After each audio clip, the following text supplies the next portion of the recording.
Hello नमस्कार दोस्त, हम भूतेश कुमार और हमारे साथ रंजन शर्मा था।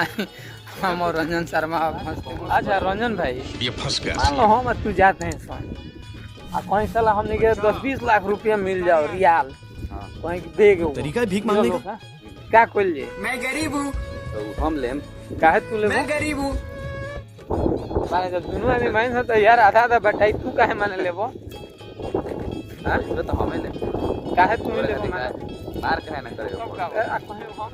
अजमा लिया पैसा मिलल ना लेके नियत में खोट आ गइल आजमावे के अभी से यही से हमनी के आज मियां बानी सो ना मजाक करिया आधा आधा कर दिए तो ई बात तो पहले ना कहलो कि आधा आधा कर दिए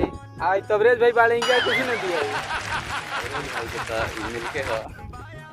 ठीक है अबे जल्दी भाई बोल, के कल बोरी सुबह पनवेल खा निकलना जाए खजूर के एक बोरी खजूर में खुश हो जाए प्यारी समझ 50 लाख रियाल मिली तो मैं 25 लाख हमने बांट लिया है यही बड़ा हो नहीं, एक अभी और सुनिए। रंजन भाई जो देते हैं भाई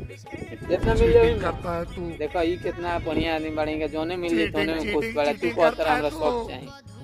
हां तीन आदमी ले ली है पाट के तीनों आदमी पटा जी यार